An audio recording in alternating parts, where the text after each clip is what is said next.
Ditarik. Tahu berapa per tahun yang dikeluarkan? Lebih dari 20 triliun. Uang kita untuk membiayai jamaah haji. Terakhir yang kemarin ya, 20 triliun. Sebenarnya biaya haji itu yang dibayar itu cuma sekian persen loh. Cuma 60% dari biaya totalnya loh. Misalnya sekarang 93,4 kan totalnya. Mereka cuma bayar 56 juta di tahun ini. Tahun depan nanti tergantung nanti keputusan dari DPR. Bahwa mereka sebenarnya dibantu dari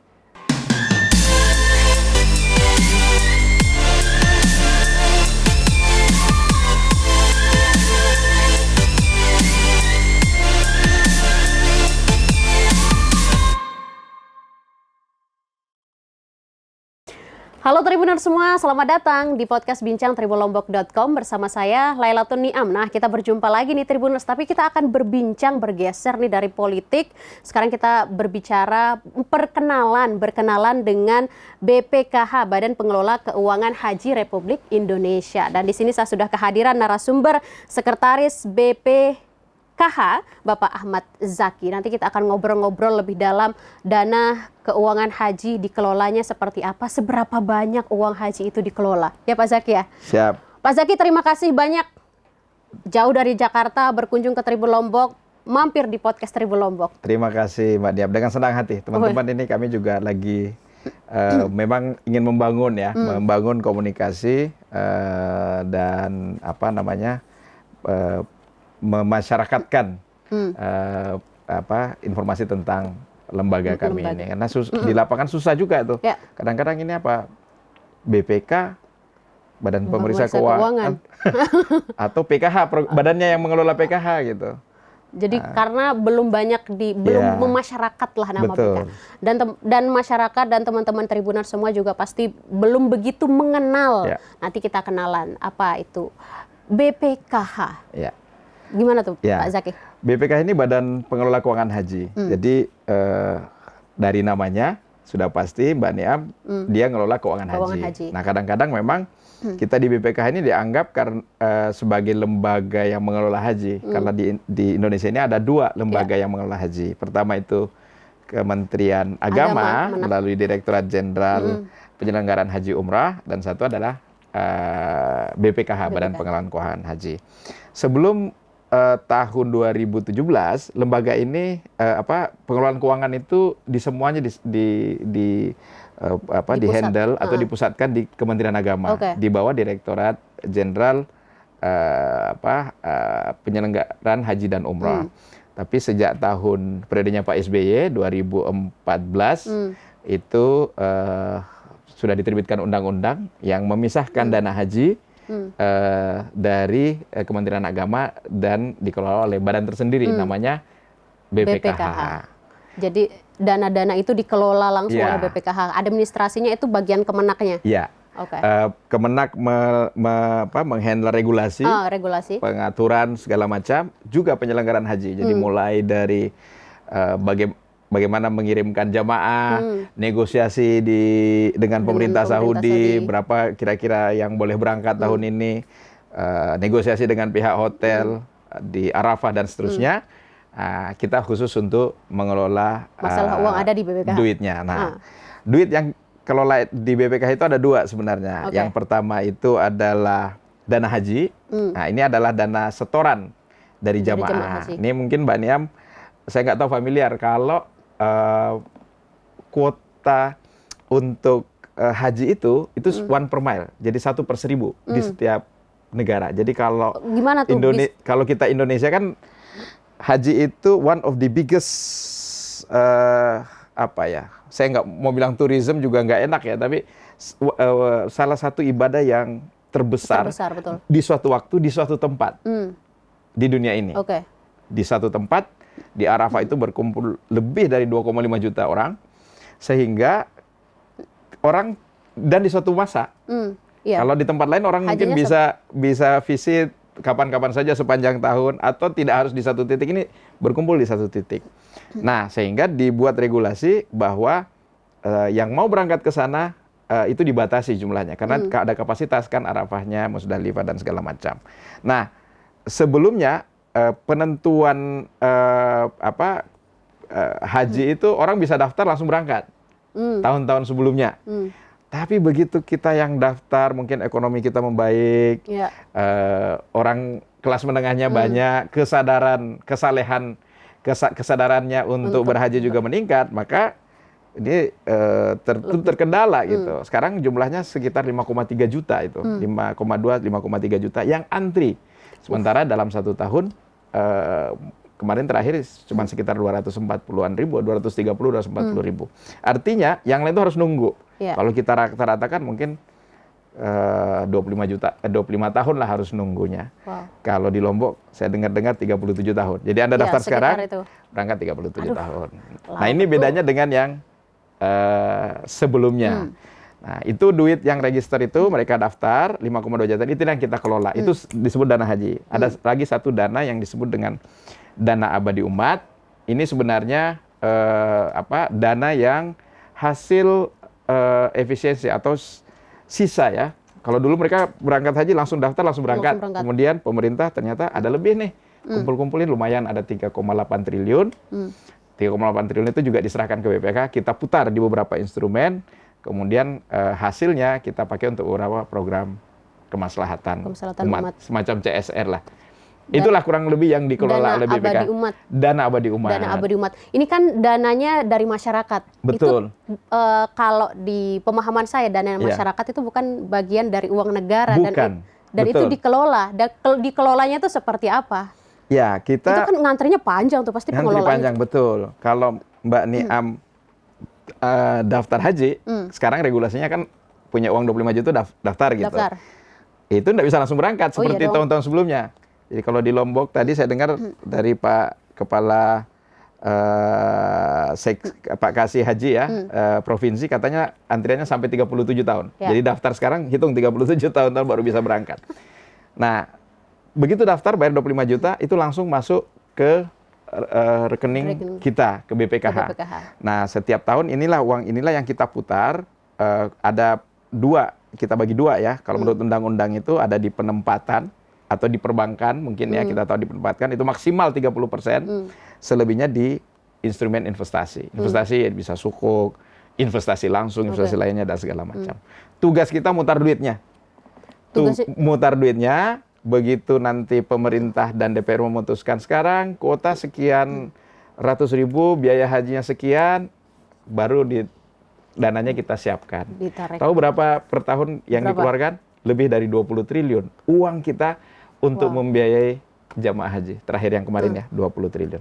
20 triliun itu kan dana masyarakat. Dana masyarakat. Dana masyarakat yang dikelola. Dan saya rasa masyarakat di luar sana, para jemaah haji juga belum mengetahui bahwa dana yang disetorkan itu dikelola oleh BPKH diinvestasikan di beberapa instrumen dan setiap 6 bulan, setiap tahun sebenarnya, tapi setiap 6 bulan kita kasih masukkan ke virtual account mereka. Jadi seperti apa tuh? Gimana?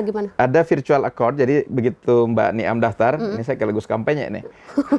Kalau daftar sekarang kan kalau di Lombok 37 tahun kan ya. Tergantung daerahnya. Kalau kalau peminatnya banyak, antrinya lebih panjang.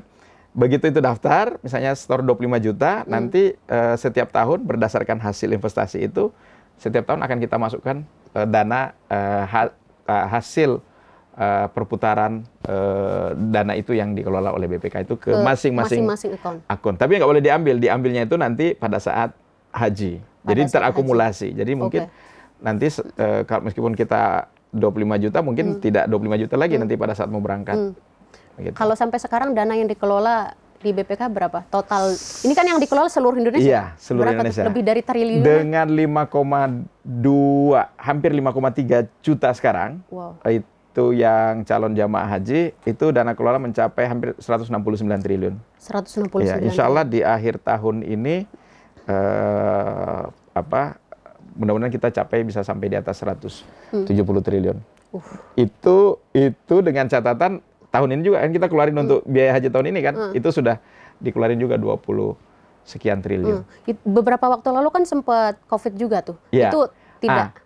Nah, gimana? Itu yang menarik pada saat COVID terjadi kan berarti tidak ada jemaah haji. Iya, waktu itu kan ada pengeluaran. Nah, semua keuntungan itu langsung dibagi, didistribusikan ke jamaah itu melalui virtual. Iya. Jadi kalau jamaah yang sudah daftar, Tribuners yang sudah daftar kan dikasih ada nomor porsi itu, nanti ada tinggal install di aplikasi BPK Virtual Account, akan ketahuan tuh selain kapan kira-kira berangkat, berapa setiap tahun dapatnya.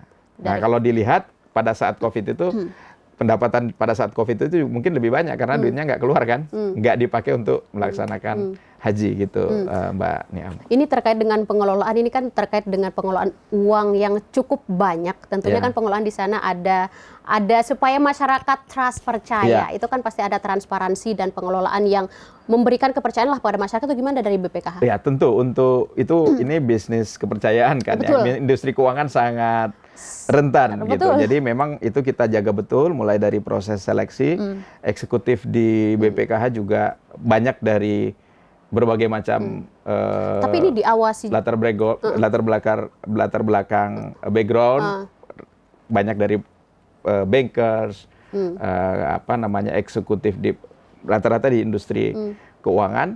Terus yang kedua kita juga setiap tahun itu diawasi oleh beberapa audit lah, tentu audit BPK. Kemudian kita juga menerapkan untuk governance ada ISO, termasuk ISO anti penyuapan. Kita menjalin kerjasama dengan KPK. Jadi kalau misalnya ada laporan apa segala macam itu juga kita connect. Jadi kita menyadari betul bahwa ini tidak boleh ada zero tolerance ya terhadap terhadap masalah kepercayaan ini, karena kalau orang nggak percaya itu repot ya, karena basisnya kita kepercayaan. Dan kita juga secara internal juga rutin itu memastikan sistem manajemen anti penyuapan itu berjalan. Terus ada dan menjaga integritas eksekutifnya segitu. Ini sih yang saya menarik dari penjelasan Pak Zaki tadi, dana yang dikelola, dana haji yang dikelola tadi dikembalikan lagi ke jamaah. Manfaatnya itu dikembalikan lagi ke jamaah. Artinya tidak ada program atau tidak ada manfaat untuk di luar dari jemaah itu tadi, atau ada? Jadi keuntungan itu tahun kemarin kita bisa dapat, alhamdulillah bisa sampai di atas 10 triliun. Sebenarnya cukup bagus lah untuk di industri ya, dari rasio dengan dana kelolaan itu. Cuma memang pembagian itu kan macam-macam. Kemarin itu ada yang didistribusikan nilai manfaat, ada yang didistribusikan untuk membiayai haji. Kan uangnya dikembalikan kan, ketika misalnya penentuan tahun kemarin misalnya berapa biaya haji 93,4 juta. Udah mereka uang 25 juta plus virtual account-nya ditambahkan, terus mereka lunasin. Sebagian juga dapat dari virtual account. Bagaimana dengan biaya operasionalnya? Nah, oleh undang-undang kita diberikan batasan sampai bisa menggunakan sampai 5%. 5% dari apa? Dari keuntungan. Dari keuntungan itu. Nah, jadi kalau misalnya kita bisa dapat 10 triliun ya mungkin 350 miliar. Dipakai untuk apa itu? Ya untuk gaji tentu saja, menggaji biaya SDM, kemudian sosialisasi, kemudian monitoring, macam-macam program yang kita membuat aplikasi yang bisa connect gitu dengan sistem yang memudahkan jamaah. Banyak termasuk. Rumit nggak sih Pak ngurus dana haji yang sebanyak itu? Ya lumayan, tapi memang kalau tantangan ya karena memang saya kira basisnya harus dilandasi oleh ibadah juga, karena ini dana umat kan ya. Ini kita harus hati-hati kalau kita tidak hati-hati, dan memang itu amanat undang-undang juga, dia harus hati-hati, harus syariah. Sebelum BPKH mungkin sebelumnya juga memang karena industri perbankan syariah belum terlalu menggeliat, itu bisa di bank konvensional. Tapi dengan adanya BPKH, amanat undang-undang jelas harus ditaruh di bank syariah. Dan salah satu bank penerima setoran kita itu adalah Bank Syariah NTB kan, yang sudah full syariah ya, full syariah. Luar biasa. NTB Syariah. Ya, NTB Syariah, betul. Selalu konversinya penuh gitu. Kafah. Kalau dari daerah mungkin yang paling banyak setoran dana hajinya? Kalau masing-masing daerah provinsi. Iya, ada beberapa yang antriannya paling banyak ya. Antriannya itu termasuk Jawa Timur. Itu ya mungkin dari jumlah penduduk juga ya. Jawa Timur, Jawa Tengah, Jawa Barat. NTB keberapa? NTB saya kira cukup panjang. Kalau dilihat antriannya 37 pastinya seharusnya lebih panjang gitu. kemudian Sulawesi Selatan juga termasuk salah satu yang cukup besar. Jadi itu terdistribusi.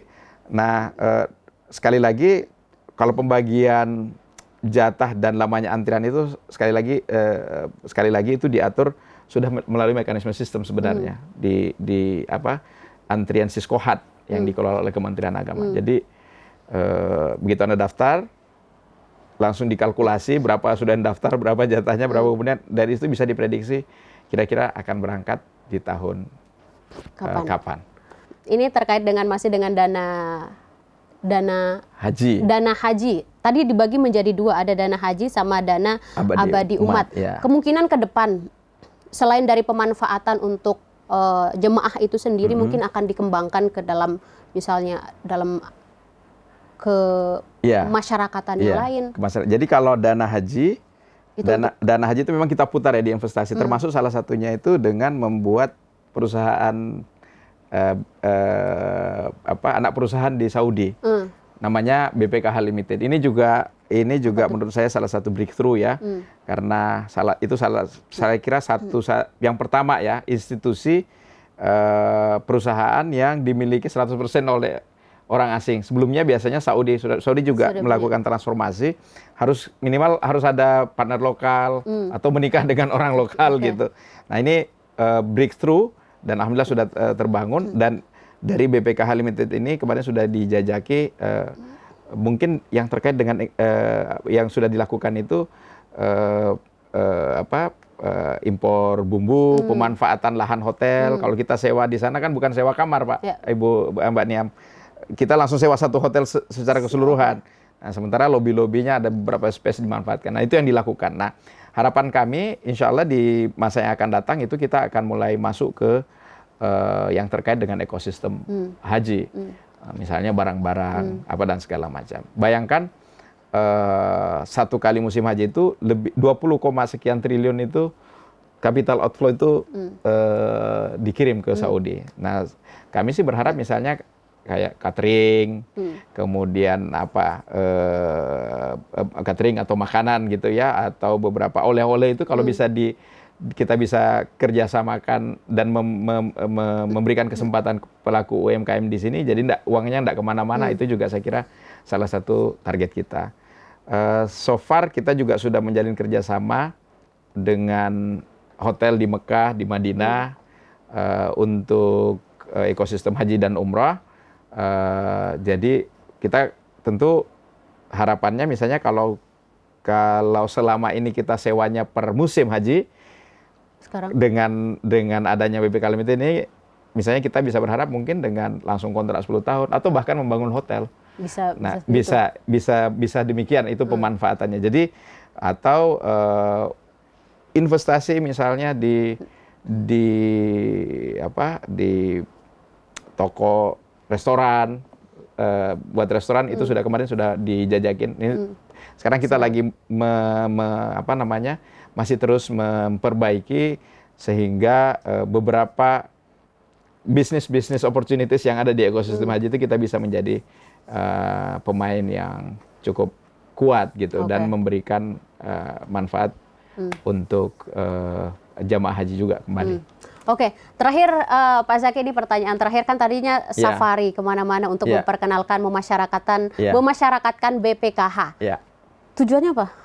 Biar apa? Pertama begini, seharusnya kan dikelola ya, dikelola aja gitu. Ternyata banyak masyarakat yang kurang tahu bahwa apalagi kita banyak nih hoax nih kan. Ini dipakai untuk infrastruktur, untuk ini. Ini kami menjelaskan bahwa duitnya habis. Jangan-jangan uang yang kita setorkan itu dipakai untuk macam-macam yang tidak berkaitan. Nah, itu salah satu menjawab itu. Tapi yang paling utama itu sebenarnya banyak isu-isu yang lebih kalau kita dalami gitu, yang sebenarnya mengingatkan kepada para masyarakat atau para calon jamaah untuk menjadi perhatian mereka. Contoh misalnya bahwa duit yang kita kelola itu sebenarnya itu diinvestasikan dan mereka dapat virtual account setiap bulan. Tidak semua orang tahu itu. Ternyata pada faktanya banyak yang tidak tahu juga bahwa mereka ada virtual account, nomor porsi, dan setiap tahun dapat pembagian hasil itu. Atau misalnya kita ingin menyampaikan bahwa sebenarnya biaya haji itu yang dibayar itu cuma sekian persen loh, cuma 60% dari biaya totalnya loh. Misalnya sekarang 93,4 kan totalnya, mereka cuma bayar 56 juta di tahun ini. Tahun depan nanti tergantung nanti keputusan dari DPR. Bahwa mereka sebenarnya dibantu dari uang yang dikelola oleh BPKH. Hasil dari pengelolaan gitu. Nah, itu juga tidak banyak orang yang tahu. Atau misalnya termasuk pemanfaatan dana abadi umat. Kalau dana abadi umat kan ada sisa nih, ada keuntungan. Itu biasa mereka digunakan juga untuk beberapa program kemaslahatan. Kita bantu beberapa untuk lembaga pendidikan, kemasyarakatan, masjid, atau macam-macam lah yang sesuai. Nah, itu yang biasanya kita lakukan dan memberikan kesadaran kepada masyarakat ya, bahwa duit jamaah itu insya Allah aman, dikelola, ada keuntungannya, dan sebenarnya ada masuk di rekening dan bisa dipantau di rekening masing-masing. Nah, yang terakhir, dan kadang-kadang juga orang lupa dan tidak banyak yang tahu, kalau kita daftar haji itu tidak bisa langsung berangkat. Oh, iya? Sesuatu yang dulu mungkin berbeda. Kalau tahun 2000-an awal itu kita punya duit, bisa berangkat. Atau di sebelum tahun 2000 banyak duit langsung bisa berangkat. Kalau enggak, sekarang enggak. Kita harus nunggu. Kalau di Lombok tadi 37, di kampung saya 40-an tahun lebih. Tapi masih lebih bagus dibandingkan Malaysia. Malaysia itu beberapa tahun lalu saya dengar 115 tahun. Terakhir saya dengar beberapa bulan lalu katanya sudah sampai 140 tahun. Jadi ini soal supply and demand kan, orang yang mau daftar banyak, kuotanya terbatas. Maka mereka harus nunggu. Sehingga kami selalu kampanye, sekarang daftar segera. Biar nanti hajinya juga enggak risih. Khususnya teman Tribuners yang masih muda nih kan. Kita kalau lihat jamaah haji itu, jamaah haji kita itu banyak risih, Mbak. Risiko tinggi maksud saya kan, dibandingkan, karena kenapa risih? Itu ibadah fisik. Betul. Harus keliling berapa kilo tuh, tawaf. Kalau umroh aja sudah capek, apalagi kalau pada saat musim haji itu kan keliling di atas itu sa'i. Wah, itu betul-betul ibadah fisik. Dan dibandingkan dengan misalnya negara-negara lain, kalau kita sudah umur sekian, kemudian yang lain, waduh itu membutuhkan daftar haji sejak dini. Betul. Insya Allah Allah memampukan. Di Malaysia mereka juga karena mungkin saking panjangnya itu sudah diimbau, atau bahkan mungkin seingat saya sudah ada keputusan dari ulamanya. Tapi mostly kebanyakan orang berpikir, kalaupun saya nggak dapat, minimal saya sudah menunaikan kewajiban. Kan rukun Islam kelima nih haji. Minimal saya sudah daftar haji. Persoalan saya berangkat atau tidak, Mbak Nima, itu kan di luar kemampuan saya. Betul. Minimal saya sudah daftar haji dan saya sudah menunaikan kewajiban saya. Demikian mungkin Mbak Nikmah, mudah-mudahan bisa. Mbak Niam. Cukup itu saja Pak Zaki terkait dengan kenalan-kenalan kita tentang BPKH. Terima kasih Mbak Niam kita yang berterima kasih juga berbagi tentang BPKH kepada Tribuner semua. Baik. Cukup. Dengan senang hati. Cukup Pak Zaki? Cukup, terima kasih. Oke Tribuners, ini kenalan singkat kita terkait dengan BPKH, Badan Pengelola Keuangan Haji. Tadi kita sudah tahu teman-teman yang menyetorkan dana haji ke BPKH, uangnya dikelola seperti apa, investasinya seperti apa, tadi sudah dijelaskan sama Pak Zaki. Nanti kita akan ngobrol-ngobrol lagi terkait dengan BPKH, mungkin kita ada kesempatan waktu untuk ngobrol-ngobrol lagi di lain waktu Pak Zaki. Oke Tribuners semua, sampai jumpa. Saya Lailatul Niam dan di sini ada Pak Zaki, pamit undur diri. Wassalamualaikum warahmatullahi wabarakatuh. Waalaikumsalam warahmatullahi wabarakatuh. Pak Zaki, terima kasih banyak. Terima kasih ya.